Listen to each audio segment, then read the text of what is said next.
दोस्तों नमस्कार। आज हम लोग एक ऐसे विषय पर बात करेंगे जिससे न सिर्फ व्यक्ति से व्यक्ति जुड़ सकता है बल्कि एक समाज दूसरे समाज के करीब आ सकता है, एक राष्ट्र दूसरे राष्ट्र के करीब आ सकता है। जी हाँ, मैं संचार की उसी विधि पर बात करने वाला हूँ जो कि बहुत ही पारस्परिक है, पॉपुलर है और यह खूब होता है। हम इंटर कल्चर कम्युनिकेशन की बात करेंगे। इंटर कल्चर कम्युनिकेशन मतलब अंतर सांस्कृतिक संचार। अब जो पहला प्रश्न आपके मन में उठेगा, जाहिर सी बात है कि व्हाट इज इट। अब देखिए, we are living in a globalized world. हम लोग ऐसे दुनिया में हैं जो कि पारस्परिक एक दूसरे से जुड़ा हुआ है। एक व्यक्ति दूसरे व्यक्ति से, एक समाज दूसरे समाज से, एक देश दूसरे देश से, और इसके कई आधार हैं। व्यापारिक हो सकते हैं, ज़रूरत हो सकता है, जॉब हो सकता है, घूमना फिरना हो सकता है, बहुत सारे आधार हो सकते हैं।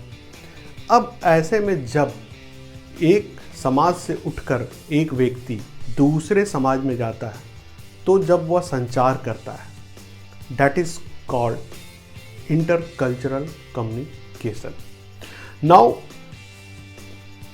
ये इसमें जो समझने वाली बात है वह क्या है, तो आप बहुत गौर से सुनिएगा। That is not a very typical one but it's a easier language. Let us understand that जब हम किसी एक जगह पे होते हैं, मान लीजिए suppose that I am in Delhi और I am in Patna, what is the elements related to me. मेरे साथ क्या क्या तत्व हैं। एक मेरी लोकेशन है, दैट इज़ दिल्ली और Patna. Other I am in Delhi और in Patna. Suppose that I am right now in the Patna, so एक पटना का लोकेशन है। एक यहाँ का खान पान की तरीका है। एक हमारी अपनी राज्य के अनुसार और अपने समाज के अनुसार सोच है। उसके बाद एक भाषा भी इसमें जुड़ा हुआ है। और आगे कुछ जोड़ लें तो इस समाज की जो महत्वाकांक्षा है, क्या बनना चाहते हैं, है ना, क्योंकि ज़्यादातर लोग पटना में अगर देखें तो जॉब्स की बात कर सोचते हैं, गवर्नमेंट जॉब की बात सोचते हैं, तो एक ये सोच है। उसके बाद हमारे बोलचाल में क्या उदाहरण आते हैं, हमारे लिए कौन से जो फैक्ट फिगर तस्वीर है वो आइडियल हैं, है ना। उसमें हो सकता है धर्म से कुछ आइडियल फिगर हो हमारे सामने, कुछ राजनीति से हो, कुछ दूसरे क्षेत्रों से हो। उसके अलावा हमारा जो पर्व त्यौहार मनाने का तरीका है वो क्या है, ड्रेसिंग सेंस क्या है, हमारे जेस्चर कैसे हैं, हाथ वाथ शरीर का जो मुद्रा है वो कैसा है। अब एक पटना का आदमी मान लीजिए अमेरिका चला जाता है, तो हम जहाँ गए हैं, because we have move to the America and the people who are living in the America, that particular people has a different level of each and everything. Location बदल गई, अमेरिका हो गई।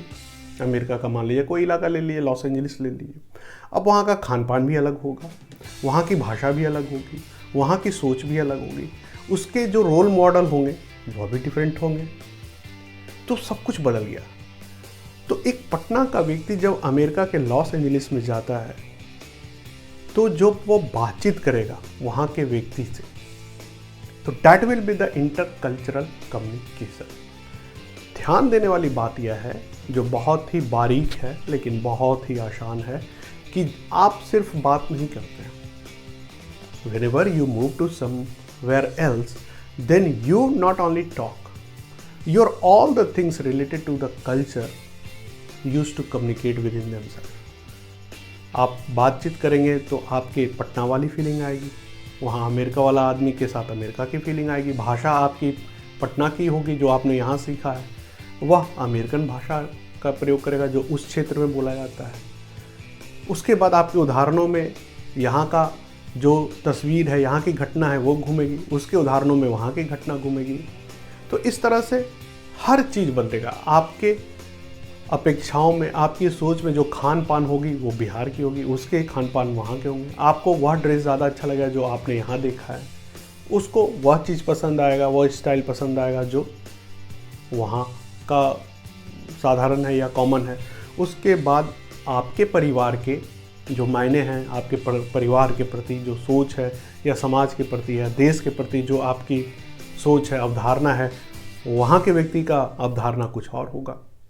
सो इसमें केवल लोग बात नहीं करते हैं कि एक व्यक्ति बात कर रहा है, पूरा संस्कृति बात करता है, हर तत्व बात करता है। और इस बातचीत में जितनी कॉमननेस होगी, समझदारी होगी, पेशेंस होगा, धैर्य होगा, बातचीत उतनी अच्छी होगी।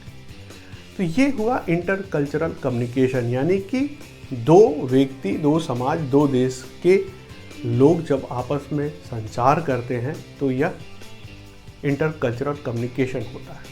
यह वर्बल और नॉन वर्बल हो सकता है। वर्बल यानी शब्द से हमने बात किया, नॉन वर्बल यानी शब्द का हमने प्रयोग नहीं किया, जेस्चर के आधार पर किया। अब जैसे मैं आपको बताऊं कि अगर भारत में ही ले तो उत्तर भारत में ऐसे करने का मतलब हाँ होता है, यानी आप पानी पिएंगे, अगर कोई बोलता है हाँ तो हाँ। लेकिन आप दक्षिण भारत में चले जाएंगे तो ऐसे करने के मतलब ना होता है, यानी किसी से पूछा गया कि आप पानी पिएंगे, अगर ऐसे किया तो वो ना होता है। तो ये बदल जाता है जेस्चर, जिसमें कि नॉन वर्बल कम्युनिकेशन आता है। उसी प्रकार से अगर आप कॉर्पोरेट जगत में जाए या सक्सेस स्टोरी के बारे में बात करें तो ऐसे करने का मतलब यस होता है, यानी मूव अहेड, बहुत अच्छा। लेकिन हमारे गाँवों में जाएँ तो ऐसे करने का मतलब ठेंगा दिखाना होता है। तो इस तरह से जब जो कल्चर बदलता है ना, तो संकेतों के जो आशय हैं या संकेतों के मतलब है वह भी बदल जाते हैं, जो समझने का तरीका है, सलीका है, वह भी बदल जाता है। तो कल्चर के बदलाव से सब कुछ होता है। अब इंटरकल्चर कम्युनिकेशन है, यह कैसे फ़ायदेमंद हो सकता है, या हम कह लें इसको कि इसका रिलेवेंस क्या है, इसके मायने क्या है, या इससे क्या फ़ायदा हो सकता है। तो आपको मैं बता दूं कि अभी जिस वर्ल्ड में हम रह रहे हैं, यह ग्लोबलाइज्ड वर्ल्ड है, वैश्वीकृत देश है, इसमें इंटरकल्चरल कम्युनिकेशन के बहुत फ़ायदे हैं। अब इसके कुछ फ़ायदे पर बात करें तो यह व्यापार में बढ़ावा दे सकता है। आप व्यापार के सिलसिले में दूसरे देश जाते हैं, वहाँ जाकर वहाँ के लोगों से आप मुखातिब होते हैं, बातचीत करते हैं, तो आपको आपके व्यापार में बढ़ावा कर सकता है, आपकी ज़रूरतों को पूरा कर सकता है। मान ली जाए कि आपके पड़ोसी, मान ली जाए कहीं साउथ इंडियन है, आप नॉर्थ इंडियन है, और आप अगर इंटरकल्चरल कम्युनिकेशन नहीं करना चाहते हैं तो आपकी कोई ज़रूरत होगी तो पूरा नहीं हो सकती। लेकिन अगर आपको अच्छा लगता है, आनंदित होते हैं, या आप एक लेवल तक आप धैर्य के साथ कर लेते हैं, तो आपकी नीड पूरी हो सकती है, आपकी ज़रूरतें पूरी हो सकती हैं। आप एजुकेशन ले सकते हैं, लिबरल एजुकेशन, यानी कि अगर मुझे किसी बायसनेस नहीं है किसी कल्चर के प्रति कि मैं उस कल्चर के बारे में क्यों जानूँ, क्यों पढूँ, तो आप उसके बारे में जान सकते हैं, उस सभ्यता के बारे में, उस समाज के बारे में अच्छी जानकारी आपको मिल सकती है। आपकी इकोनॉमिक बूस्ट हो सकती है। देखिए, जितना डिप्लोमेटिक रिलेशन है वह इंटरकल्चरल कम्युनिकेशन ही है। मान लीजिए पाकिस्तान के साथ और चाइना के साथ हमारे रिलेशनशिप ठीक नहीं है, ऐसे हालात में अगर इंटरकल्चरल कम्युनिकेशन के द्वारा हम दोनों देशों के बीच में एक संबंध मजबूत कर पाते हैं तो ये पूरे देश के लिए और पूरे इलाके के लिए, ये पूरा एशिया महाद्वीप के लिए बहुत अच्छी बात है। तो ये भी फ़ायदा हो सकता है। आपके पास लेटेस्ट टूल्स और टेक्नोलॉजी आ सकती है। आप जब तक किसी राष्ट्र के कल्चर के नज़दीक नहीं जाएंगे, वहाँ की क्या विशेषता है, उस समाज में क्या अच्छी चीज़ें हैं, ये हमें कैसे पता चलेगा।